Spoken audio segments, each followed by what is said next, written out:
اور دین سے محبت کرتے ہیں اور دین کو اپنے اوپر نافذ بھی کرنا چاہتے ہیں، لیکن جب عملی صورت درکار ہوتی ہے تو گریز پا ہو جاتے ہیں. کیا ہماری قوم کا یہ مزاج نہیں بن گیا ہے؟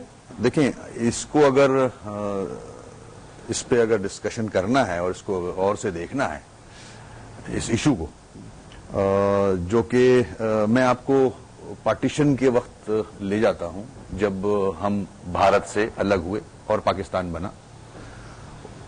جذبات جتنے یہاں ہیں اتنے ہی بھارت میں بھی ہیں آج لوگوں میں.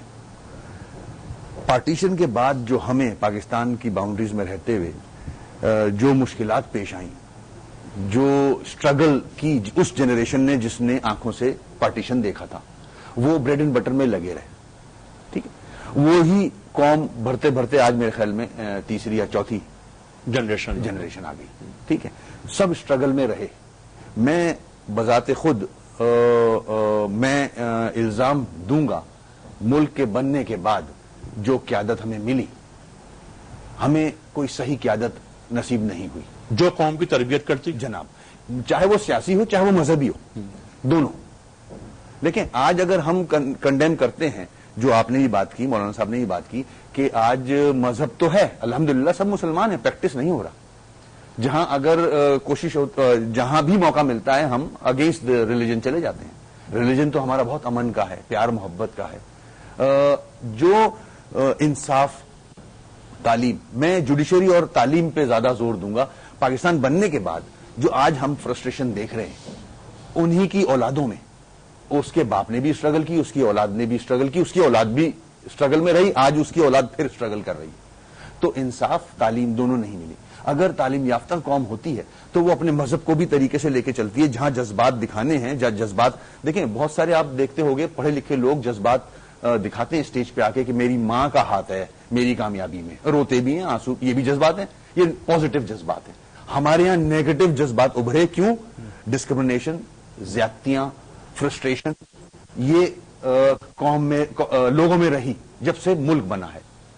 تو وہ اس کے ریئیکشنز آپ دیکھتے ہو، اسٹرائک ہوتی ہے تو جیسے کہ آپ نے کہا اس مذہب کے حوالے سے اسٹرائک ہوئی تو ہم نے اپنے گھر جلا دیے. حالانکہ ہمیں کرنا کیا چاہیے؟ حضور کی باتوں پہ عمل کرنا چاہیے. تو ہم اپنی ڈگر سے ہٹ گئے، سیاسی طور پہ بھی اور مذہبی طور پہ. ٹھیک ہے، ہم اپنی ڈگر سے ہٹ گئے سیاسی طور پر بھی اور مذہبی طور سے بھی. میں یہاں پہ مثال دوں گا آپ کی اس بات سے. ایک بات جو یاد آئی مجھے وہ یہ کہ سیاسی طور پر ایک جذباتیت جو قوم میں داخل ہوئی، وہ ایک نعرہ لگا روٹی کپڑا اور مکان.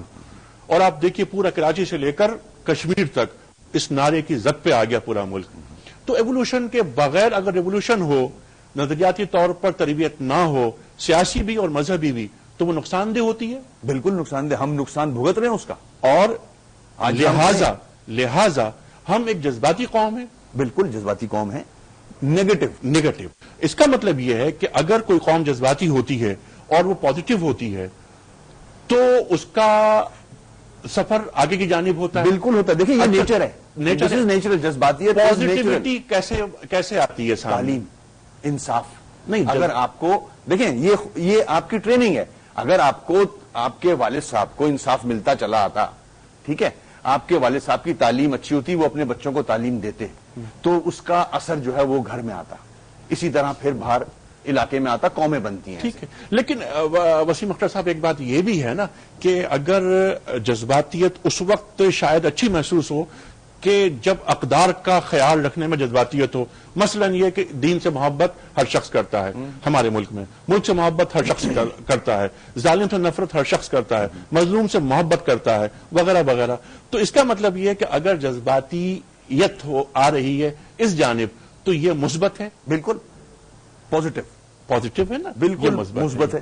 ٹھیک ہے، اس کے اثرات بھی ہوں گے. بالکل ہوں گے. تو اس کا مطلب یہ ہوا کہ جذباتیت اچھی چیز بھی ہوتی ہے بشرطے کہ اسے صحیح معنوں میں استعمال کیا جائے. ایگزیکٹلی، یہ ہر انسان میں ہے، چاہے وہ کافر انگریز ہو، چاہے وہ جو ہو، چاہے وہ مسلمان. جذباتیت تو ہر ایک میں ہے. ٹھیک ہے نا. ٹھیک ہے. تو وسیم اختر صاحب یہی بات رہے گی جاری. اس وقت ہمیں جانا ایک بریک کی جانب. خواتین و حضرات آ رہے ہیں.